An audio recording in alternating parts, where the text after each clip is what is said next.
Buenos días, buenas tardes, buenas noches, estimados participantes inscritos al curso Taller de Lectura Crítica, CAJASL, organizado por el Comité Permanente de Publicaciones Científicas, SOCIMEP 2021.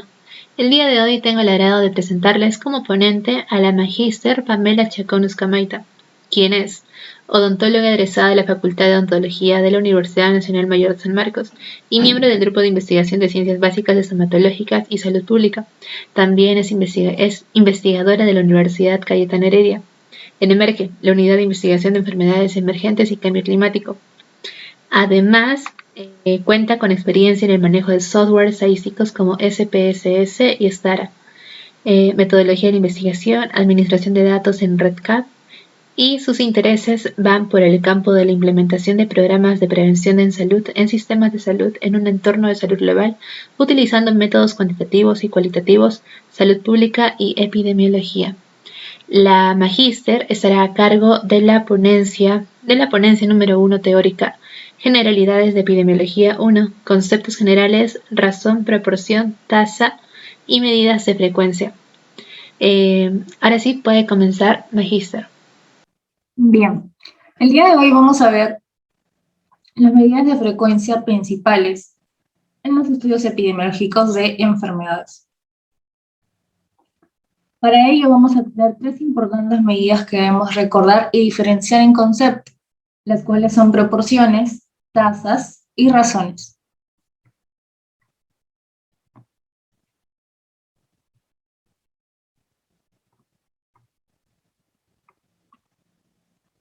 Primero vamos a empezar por ¿qué es una razón?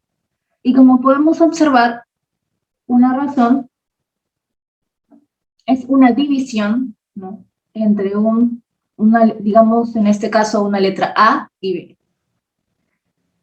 Según vemos esta fórmula simple, estas dos características, variable, poblaciones, son completamente diferentes.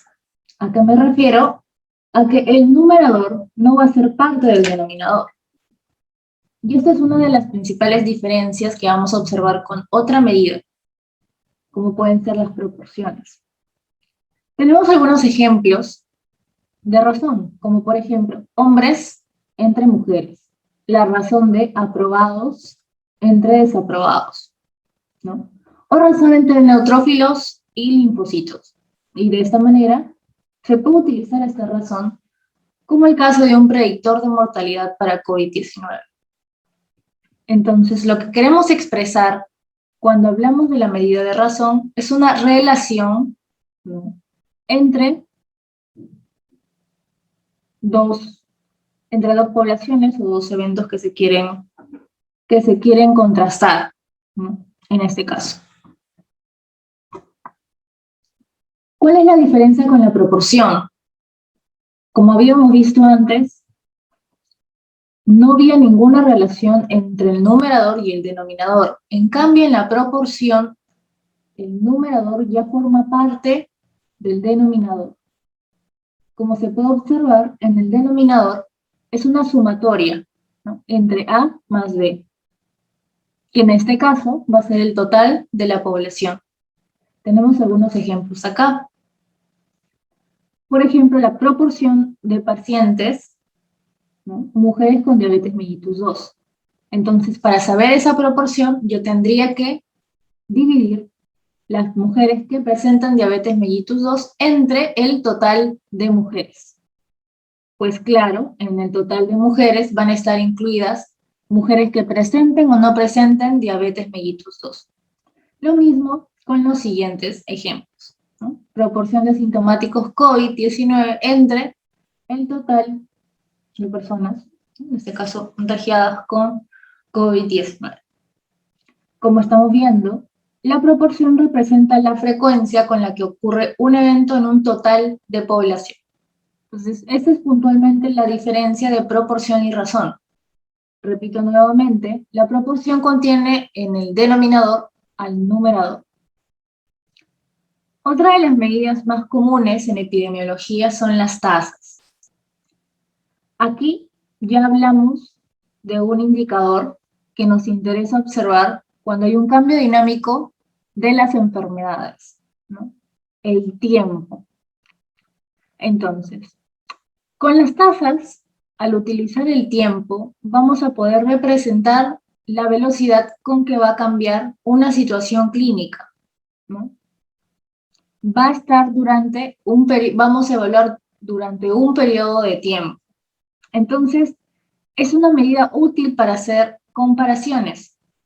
En este contexto de COVID-19, es fundamental poder identificar la diferencia entre tasas y las demás medidas, ya que como hemos visto en temporalidad, la forma de propagación de este virus ha cambiado bastante, ¿no?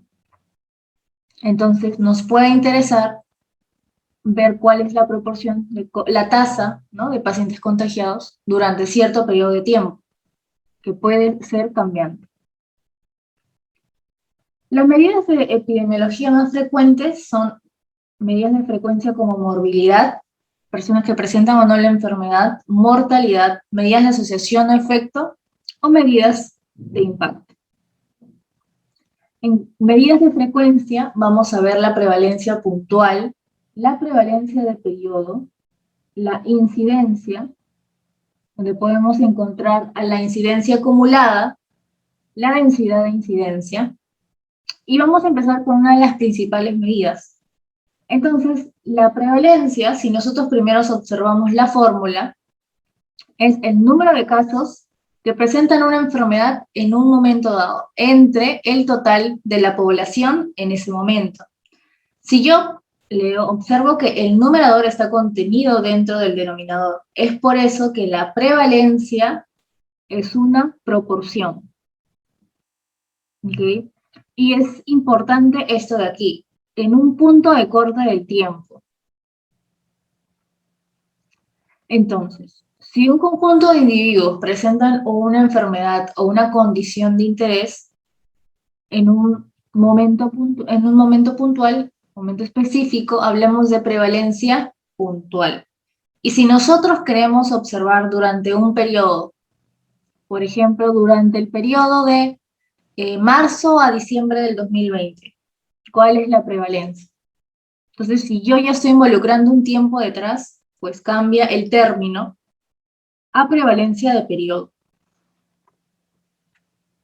La prevalencia puntual, como lo expliqué antes, es la prevalencia de la enfermedad en un punto de corte, en un momento dado. Vamos a observar la proporción de casos en el evento dentro de una población que va a contener a los casos y a los no casos, ¿no?, en un punto específico. Tenemos aquí otro ejemplo, alumnos universitarios con depresión en el primer día de clases. Bien. La prevalencia de periodo, o también llamada lápsica, es el número de personas con la característica de interés durante un cierto periodo, ¿no? Como habíamos visto, puede ser la prevalencia de personas con ansiedad durante el primer mes de la cuarentena. Allí es donde está el periodo involucrado. ¿Qué consideraciones debemos de tener? Es de que incluye todos los casos que tienen la característica de interés al inicio del periodo del tiempo y que también incluye a los nuevos casos que vayan apareciendo durante esos días, ¿no? En este caso del ejemplo anterior teníamos un mes. Pues la prevalencia de periodo va a poder contener todos los casos de personas con ansiedad desde el inicio del tiempo y los casos nuevos que van apareciendo durante ese mes de personas con ansiedad. Eso es importante a considerar en la prevalencia de periodo. Vamos a ver ahora un ejemplo. Si encuestamos a los adultos mayores de una comunidad rural de 2.500 personas para estudiar el trastorno de estrés postraumático durante la cuarentena debido a COVID-19, si son 300 adultos mayores y 30 van a ser positivos a presentar este tipo de trastorno, ¿no?, la prevalencia, en este caso sería 30 entre 300, como es una proporción, y esta proporción va a ser de 10%. Entonces, hay que diferenciar, ¿no? La prevalencia, ¿qué tipo de medida es? Es una proporción. ¿ok? Pero no es cualquier proporción, es la proporción de las personas que presentan una condición entre el total de personas en este caso. ¿Ok? Bien. La incidencia, ya la habíamos escuchado quizás antes, ¿no? Es el número de casos nuevos de una enfermedad que va a aparecer durante un periodo de tiempo determinado. ¿Qué significa? Que vamos a tener que estar en observación de este periodo para ver cuáles son los nuevos casos que se van presentando. En ese sentido, tenemos dos tipos de medidas para incidencia. Incidencia acumulada y densidad de incidencia. ¿Cuál es la diferencia? Que la incidencia acumulada es una proporción, ¿no? Y la densidad de incidencia va a ser una tasa. Vamos a tener ahora consideraciones al definir población en riesgo. Debe incluirse a todas las personas en riesgo de poder desarrollar el resultado que se está evaluando en la investigación. Ejemplo, personas que actualmente tienen la enfermedad en el estudio, que son inmunes, deberían excluirse del denominador, ¿no? Porque población en riesgo significa que no presenta la condición, sino que vamos a evaluar cuándo la están presentando durante el periodo. Significa que las personas que ya presenten previamente no deberían estar dentro del denominador. Solamente las que no presentan la condición, repito. La medida resultante de la frecuencia de enfermedad podría subestimar la verdadera incidencia de la enfermedad en la población bajo investigación. Entonces, esto va a pasar si es que en caso incluimos a estos individuos que no están en riesgo. Un subregistro de la verdadera medida de incidencia. Entonces, cuando hablamos de incidencia acumulada, nos referimos a los números de casos nuevos de una enfermedad durante un periodo de tiempo, en una población en riesgo de sufrir la enfermedad. Población susceptible lo llamamos. Personas que no presentan, repito, la condición de la enfermedad. Es una proporción. ¿Por qué es una proporción? Repito, el numerador va a estar contenido dentro del denominador. Lo podemos expresar como números o como porcentajes si lo multiplicamos por 100.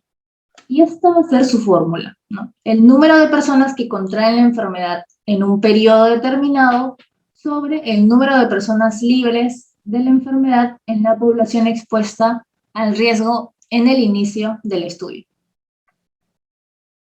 De estas personas que van a ser susceptibles desde el inicio del estudio, durante el periodo que se va a estar evaluando, se van a estar transformando estas personas susceptibles a personas que contraen la enfermedad. Ahí es el sentido de que el numerador está dentro del denominador. Vamos a observar un ejemplo. Durante un periodo de un año de seguimiento a 400 adultos mayores con antecedente de COVID-19, para estudiar el riesgo de infección, se detectaron 30 casos durante este seguimiento. Entonces, la incidencia acumulada va a ser estos 30 casos nuevos que van apareciendo durante este año sobre los 400 adultos mayores, ¿no? Estos adultos mayores eran personas susceptibles, ¿no? Porque aún no presentaban la reinfección desde el inicio del estudio. Entonces, al momento de dividir, la proporción va a ser de 7.5%. O también podría decirlo como 0.75. Bien, vamos a ver ahora la densidad de incidencia, o también llamada tasa de incidencia. Aquí lo que queremos observar es la velocidad de ocurrencia de nuevos casos. Va a ser una tasa. Esa es la diferencia con la medida que habíamos visto previamente. Y su fórmula va a denotar que van a ser los números de casos nuevos de enfermedad durante el periodo de seguimiento, sobre la suma de los tiempos individuales de observación. Lo que habíamos comentado antes es que en las tasas ya involucra, en el denominador, el tiempo. Y es por eso que, como se puede observar, es una suma de tiempos el denominador, ¿no? El numerador va a ser el número de personas que pasan de que cambian su condición de sano o enfermo durante el seguimiento, y el denominador va a ser esta suma. ¿Cuál va a ser esta unidad que van a estar sumando? Pues la unidad persona-tiempo. Como vemos aquí, esto está definido como los tiempos en los cuales la persona permanece durante el estudio, ¿no? Durante el periodo de evaluación, me corrijo, y los tiempos en los cuales aún no cambian la condición de enfermo van a ser parte del denominador. Esto es un ejemplo en los cuales durante una evolución del tiempo van a haber un total de personas año riesgo, ¿ok? Va a empezar con un N en mayúscula, y durante la evolución del tiempo vamos a ver que los casos, ¿no? Los casos van a estar aumentando y los no casos van a estar disminuyendo. Vamos a ver un ejemplo de densidad de incidencia. Si nosotros seguimos 6 individuos identificados con las letras F, E, D, C, D y A, y tenemos un evento que es reinfección, vamos a tener los casos que están identificados con el punto azul y vamos a ver las pérdidas de seguimiento, ¿no? Ustedes saben que en estudios longitudinales es muy común que algunas personas, ya sea voluntariamente o por alguna situación, ya no formen parte del estudio. Entonces, el tiempo que va a aportar al estudio se va a considerar como se está observando, y en el momento que salen, se identifica aquí como este rombito rojo. A eso se refiere. Entonces, el tiempo de exposición que se va a contabilizar para cada una de las personas, en el caso de la letra F, pues es 12 meses, ¿no? 12 meses que ha aportado. En el caso de la letra E, va a ser 5 meses, porque en el mes 5 ya la persona dejó de estar en el estudio, pero se considera, repito, lo que ha aportado durante la evaluación de los 12 meses. En la letra D, lo que aportó era 8 meses. ¿Qué pasa? Esta persona sigue en el estudio, pero en el mes 8 cambia su condición, ¿no? Cambia su condición de que ahora va a estar a partir del 8 mes reinfectado. Entonces ya no es una persona susceptible durante estos meses, ya tiene esta reinfección. El caso, la letra C, B y A va a ser similar a lo que se explicó previamente, considerando sus tiempos de aporte que van a ser 12, 3 y 3, respectivamente.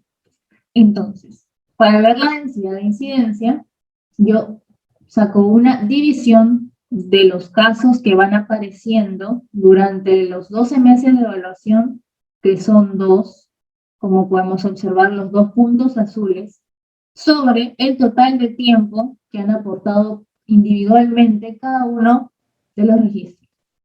En este caso, si hacemos la sumatoria de estos números de cada letra, pues sale 43. La división va a ser 0.0465.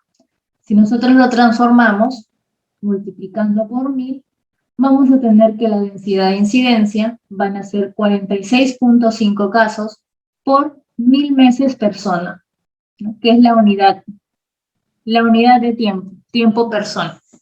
¿Por qué lo multiplicamos por 1000? Para que pueda ser mejor explicado, mejor presentado, mejor dicho. En vez de poner 0.000, podemos volver el número, ¿no? La coma, llevarlo aquí después del 6, y dependiendo de lo que salga de densidad, en este caso hemos necesitado 3 ceritos, ¿no? 10 al cubo, para poder manejarlo de esta manera. Si es que en caso de nuestra densidad de incidencia nos saliera con más decimales, pues podríamos utilizar números más grandes del exponente del 10 exponenciado a un número para poder explicar y interpretar la densidad de incidencia. Este es el clásico gráfico en donde podemos observar, ¿no?, que si este cañito de acá está goteando, van a ser, y durante un periodo de tiempo van a ser los casos nuevos que van apareciendo, que serían los casos que se van agregando durante un periodo de evaluación. Correspondía, como hemos visto antes, a la incidencia. Pero antes de eso, quizás, ya habían casos, ¿no? En este caso ya había una cantidad de líquido en este contenedor antes de que empezaran a llegar estas nuevas gotitas. Entonces es por eso que se presenta como prevalencia a los casos existentes en un momento dado. Ambos en conjunto, tanto los casos nuevos como los casos que existen, van a ser el total de casos durante un periodo, ¿no? Si yo mido en el mes mayo cuánto hay de aquí, ¿no? Va a ser su prevalencia puntual. En una fecha de mayo. ¿No? Pero si yo mido durante un periodo, por ejemplo, un mes de evaluación, cuánto había de líquido en este contenedor, pues teníamos la prevalencia de periodo. Pero son los casos que yo voy midiendo, ¿no? Ya sea que mido en un punto de corte o durante un periodo. Y si yo quiero hacer un seguimiento de ver el cambio de que cuando no presentaban, no presentan una condición y luego van presentándola durante el periodo, pues allí nos referimos a incidencia. Esta relación de los dos cañitos que están abiertos significa de que tanto ambos casos, incidentes y prevalentes, van a ir perdiéndose durante el tiempo, ¿no? Puede ser que haya recuperados o también que las personas fallezcan. Entonces, esto de una manera que fluye, ¿no? Es una manera de ver cómo se relacionan estas medidas, incidencia, prevalencia, con cómo también se va perdiendo, ¿no? Fallecidos y recuperados. Entonces, de esa manera hay una dinámica dentro de este contenedor. Porque si no hubiera estos dos, fallecidos y recuperados, siempre nos llenaríamos de casos, ¿no? Siempre se estaría llenando y derramando, digamos, según esta gráfica. Pero no podemos obviar de que van a haber personas durante el periodo, ¿no?, que van a fallecer o van a recuperarse de la condición. Y estos casos que se recuperan y ya no presentan la condición, posiblemente luego puedan volverse a enfermar, ¿no?, y puedan volver a presentar la enfermedad. Puede ser que estos recuperados cambien luego su situación a susceptibles. Realmente va a depender de lo que uno quiere evaluar e identificar, ¿no? Habíamos visto ejemplos de reinfección, pero quizás algunas enfermedades que quieran ver sean puntuales, ¿no? Ya sea una enfermedad crónica, una enfermedad emergente, y la quieren evaluar durante un periodo. Bien, entonces, según el gráfico de epidemiología de León Gordis, que es el clásico libro, ¿no?, que nos comenta muy claramente todos estos conceptos cuando empezamos en esa área, ¿no?, tenemos una prevalencia basal, y esta prevalencia basal va a verse en aumento conforme hayan casos nuevos, y por eso refiere la incidencia. Entonces se va a estar llenando, ¿no?, este contenido. ¿Qué pasa cuando hay muertes, ¿no?, o personas que se recuperan y ya no presentan la enfermedad? Pues la prevalencia va a disminuir, ¿no?, esta prevalencia basal. Y en el mundo real, pues está la prevalencia, siempre va a estar habiendo casos nuevos, pero también va a estar habiendo muertes o curaciones, ¿no?, lo que hace que disminuyan. Entonces, estos procesos de aumento y disminución de prevalencia van a estar al mismo tiempo y van a estar definidos realmente por el periodo que ustedes establezcan evaluar, ¿no?, si es en un punto de corte o si es durante un periodo establecido. Entonces, para concluir, vemos de que la prevalencia va a depender de la incidencia y de la duración de la enfermedad, ¿no? Otra forma de decirlo es que depende de los casos nuevos que van ingresando, ¿no? Habíamos visto de que estos casos nuevos hacen que se eleve la prevalencia, y de la duración de enfermedad, porque de acuerdo si es un largo periodo de tiempo, o corto, puede ser que haya más muertes o recuperados, ¿no? ¿Y eso influye en qué? En la disminución de la prevalencia. Entonces, estos dos procesos se van a estar dando en simultáneo y es por eso que debemos recordar en qué casos puede cambiar esta prevalencia. Si la incidencia es baja, pero los afectados tienen la enfermedad durante un largo periodo de tiempo, la proporción de la población que tenga la enfermedad en un momento dado puede ser alta en relación con su incidencia. Esto tiene sentido debido a que si hay un gran periodo en el cual se está evaluando, ¿no? Y los casos nuevos que van apareciendo son muy pocos durante este periodo, pues al momento de decir la proporción de la población que tenga la enfermedad en un momento dado, esto quizás es a qué nos podemos referir, proporción en un momento dado, pues, a la prevalencia. Entonces, quizás la prevalencia puede ser alta en el corte, porque la prevalencia incluye todo lo que hay en ese momento, pero la incidencia, como van apareciendo cada, digamos, 10 años, 15 años, puede ser muy, muy pequeña. Entonces, eso es lo que tratamos de explicar en el primer punto. Y en el segundo, si la incidencia es alta y la duración es corta, ejemplo, una enfermedad donde rápidamente se lleva mortalidad, ¿no? En este caso lo hemos visto con el COVID-19 a principios, ¿no?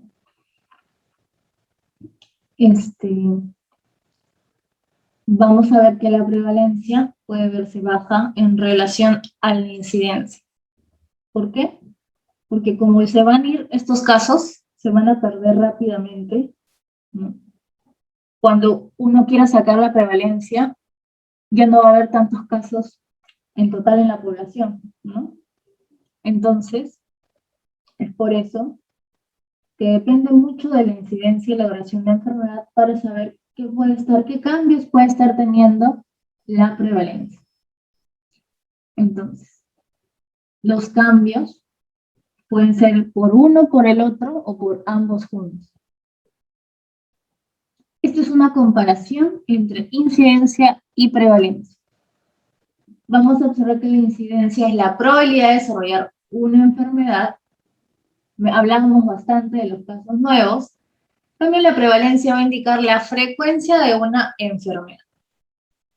En la incidencia, en el numerador solamente vamos a ver casos nuevos, pero en la prevalencia, en el numerador vemos tanto casos nuevos como casos que ya están presentes, ¿no? En la incidencia, para el cálculo necesitamos seguimiento de pacientes. En la prevalencia no es necesario, ya que es un punto de corte en el tiempo. En la incidencia, su valor no va a depender de la duración de la enfermedad. En cambio, en la prevalencia sí va a depender y también va a depender de la incidencia, como lo hemos explicado previamente. La incidencia va a ser útil para enfermedades agudas, enfermedades que se van presentando de una manera más rápida. Y la prevalencia va a ser útil en enfermedades crónicas. Entonces, la incidencia va a ser una medida que se utiliza mucho si queremos establecer relaciones causales, ¿no? Que quizás una enfermedad está asociada, causada por una condición en específico. En cambio, en la prevalencia vamos a querer ver carga y costo de enfermedades. Entonces, es importante, y este cuadrito lo resume bastante bien, entender las diferencias entre estas dos medidas, que son las que más utilizamos en epidemiología, y también de qué va a depender los cambios que presenten. ¿Ok? Bien. Vamos ahora a ver medidas de mortalidad. Pues las medidas de mortalidad nos van a indicar qué tan grave es una enfermedad. es obvio que contra más mortalidad hay una enfermedad, como lo que nos trajo el COVID, va a ser mucho más grave y hay que atender de una manera más rápida. Vamos a ver tasa de mortalidad anual. Cuando leemos tasa, automáticamente ya tenemos que empezar a pensar en tiempo. Esta tasa de mortalidad puede ser por todas las causas o puede ser específica por algún motivo en sí, ¿no? Tasa de letalidad y mortalidad proporcional. La tasa de mortalidad anual pues va a ser el volumen de muertes ocurridas por todas las causas en todos los grupos etarios y en ambos sexos.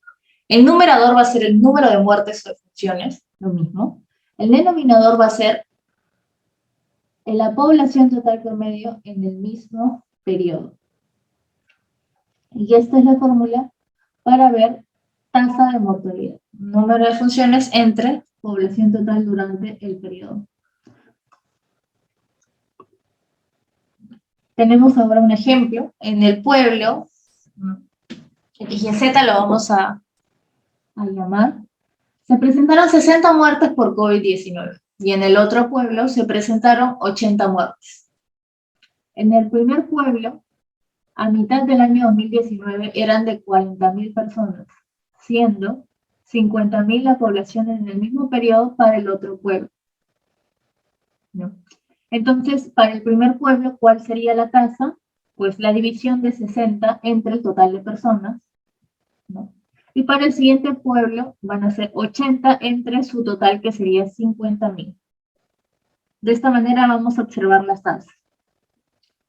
Algo muy importante, y deben por favor considerarlo, incluso cuando presentan sus introducciones o la manera de definir cuando están trabajando con estas medidas en sus trabajos, es de que a veces suelen poner números absolutos, ¿no? 60 muertes, 80 muertes, y se quedan con eso y lo comparan.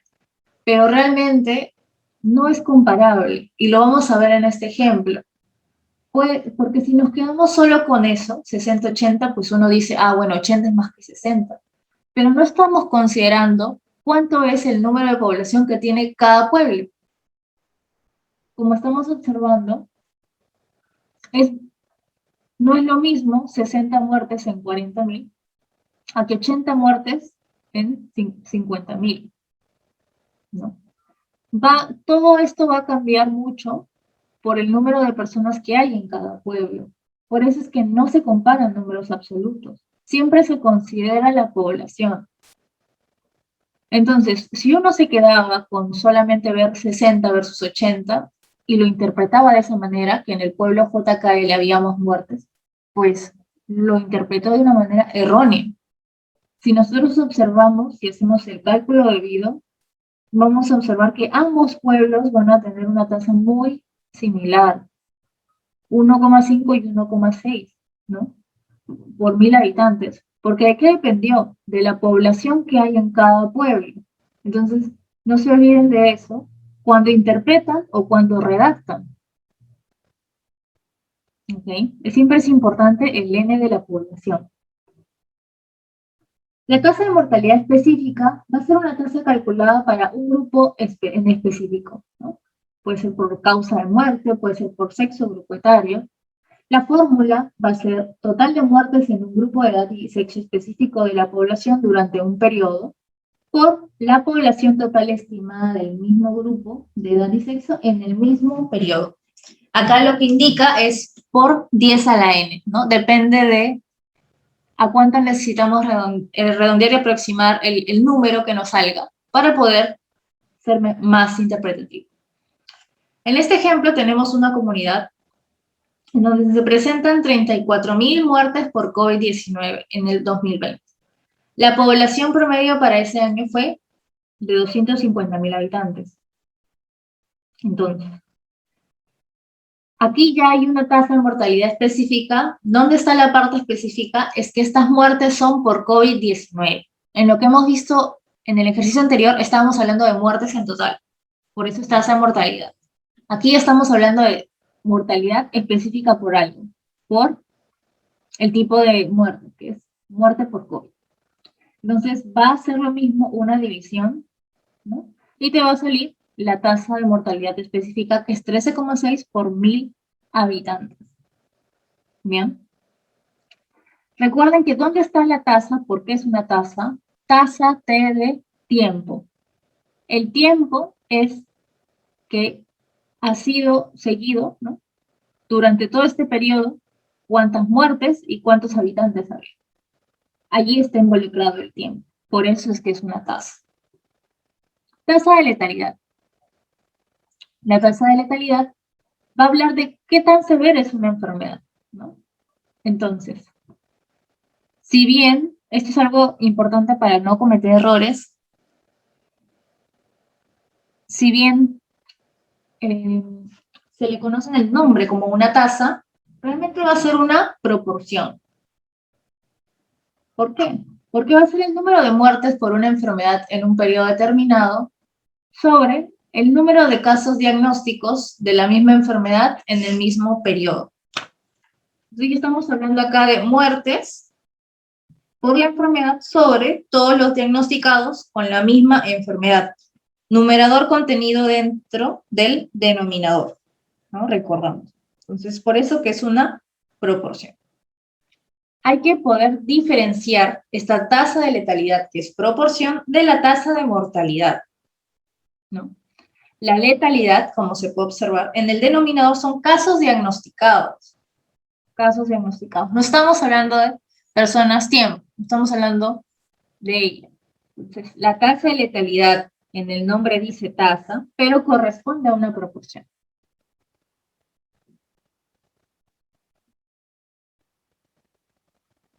Tenemos un ejemplo. Según la sala situacional de COVID-19 en esta fecha, existe un total de 1.019.465 casos positivos. Y de estos, ¿no?, diagnosticados casos positivos, han fallecido 37.830.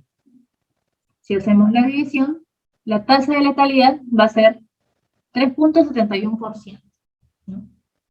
Entonces, esta es una proporción. Vuelvo a repetir para que se quede la idea.